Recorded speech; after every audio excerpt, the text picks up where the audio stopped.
देखो हम धन जोड़ लेते हैं, जो साथ नहीं जाना, पर जो साथ जाना है वो जोड़ा कभी। ठीक है धन जोड़िए, मैं मना नहीं करती, क्योंकि दुनिया में धन के बिना किसी का काम नहीं चलता। बड़े बड़े साधु संत जो ज्ञान देते हैं ना कि अरे धन तो मोह माया है, वो भी धन के बिना नहीं रहते। उनको भी गाड़ी चाहिए, उनको भी फ्लाइट में जाना है, उनको भी अच्छे कपड़े पहनना है। तो धन के बिना किसी का कुछ नहीं होता। बच्चे को पढ़ाने के लिए, खिलाने के लिए, खुद कपड़े पहनने के लिए, भोजन के लिए, सबको धन लगता है। और यदि ये कोई कह दे कि अरे धन तो सब बेकार की बात है, तो वो झूठ बोल रहे हैं। धन सबको लगता है, धन कमाइए। इस पृथ्वी पर सरवाइव करने के लिए, पृथ्वी पर जीवन यापन करने के लिए धन जरूरी है। लेकिन धन सिर्फ यहाँ काम देगा, जो वहाँ काम देगा वो कितना किसने जोड़ा। अब आप कहो कि हम वहाँ कब जा रहे, किसी को नहीं पता कब जा रहे। कोई लिखित में आपके पास कोई डॉक्यूमेंट नहीं है कि आप 100 साल तक बिल्कुल गारंटेड इसी पृथ्वी पर हो। क्या पता कब किसका हार्ट अटैक आ जाए, कब किसका हार्ट फेल हो जाए, कब किसका बीपी बढ़ जाए, और कब कोविड की कोई लहर आ जाए, और किसी को नहीं मालूम। इसलिए धन के साथ उसको भी जोड़ो जो वहां पे काम आना है। एक बार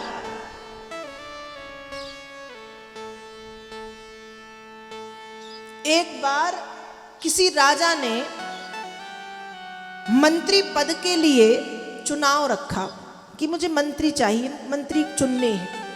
तो उसकी परीक्षा रखी कि जो ये इस परीक्षा में सफल होगा मैं उसको मंत्री बनाऊंगा। परीक्षा क्या रखी? राजा ने कहा कि 1 रुपए का अबका, 1 रुपए का तबका, 1 रुपए का अबका न तबका जो लाएगा वो मंत्री बनेगा। अब खूब सारे बड़े बड़े ज्ञानी आए मंत्री के लिए। अब सारे राज्य में घूमे, दूसरे राज्यों में भी गए, लेकिन अबका तबका, अबका न तबका हो तो मिले। कहा महाराज ऐसा तो कुछ मिलता नहीं। अच्छा नहीं मिलता? कहा महाराज नहीं मिलता। उस समय कोई बहुत ज्यादा समझदार व्यक्ति आया, और उस समझदार व्यक्ति ने कहा कि मैं लेके आता हूं ये तीनों।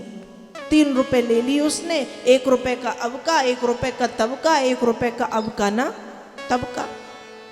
1 रुपए, एक जगह गरम गरम जलेबी बन रही थी, उसने 1 रुपए की जलेबियां खरीदी।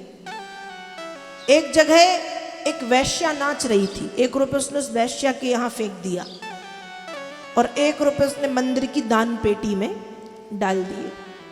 वापस आया, राजा ने कहा कहो ले आए। मंत्री ने, उस व्यक्ति ने कहा कि हाँ ले आया।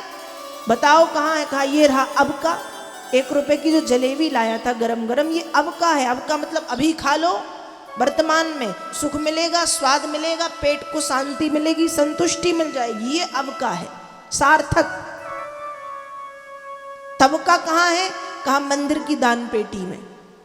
वो किसी अच्छे काम में लग जाएगा, और जो अच्छे काम में लगेगा वो यहाँ काम में आए ना आए वहां साथ दे देगा। वो क्या बन गया?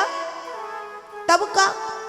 अबका ना तबका। कहा एक जगह एक वैश्या नाच रही थी, 1 रुपए वहां, निरर्थक। वो ना यहाँ काम दे रहा है ना वहां काम, ना वो अबका है ना वो तबका है, वो बेकार चला गया। तो हमने अबका तो खूब जोड़ लिया, तबका कहाँ है? जोड़ा है? नहीं जोड़ा। तबका कैसे जुड़ेगा? सिर्फ दान देने से नहीं जुड़ेगा, वो तो दान पुण्य सब थोड़ा थोड़ा अपने जीवन में करते ही हैं सामर्थ्य अनुसार। वो कैसे जुड़ेगा? वो जुड़ेगा भगवान का नाम लेने से, साथ में वही जाता है। इसलिए जब कोई मरता है ना तो हम क्या कहते हैं? राम नाम कहो कहो सत्य है, यही कहते हैं ना। धन सत्य है, बेटा सत्य है, पत्नी सत्य है, बेटी सत्य है, परिवार, ये नहीं कहते राम नाम, तब सबको याद आता है। उसके पहले किसी को याद नहीं आता, क्योंकि सत्य वही है और उस सत्य को हमें जोड़ना है। वो कैसे जुड़ेगा? गोस्वामी जी मानस में लिखते हैं, एक घड़ी आधी में पुनियाद, तुलसी चर्चा राम की हरे कोटि अपराध। एक घड़ी 24 मिनट, आधी घड़ी 12 मिनट, आधी में पुनियाद, 12 का आधा 6 मिनट और 6 का आधा 3 मिनट।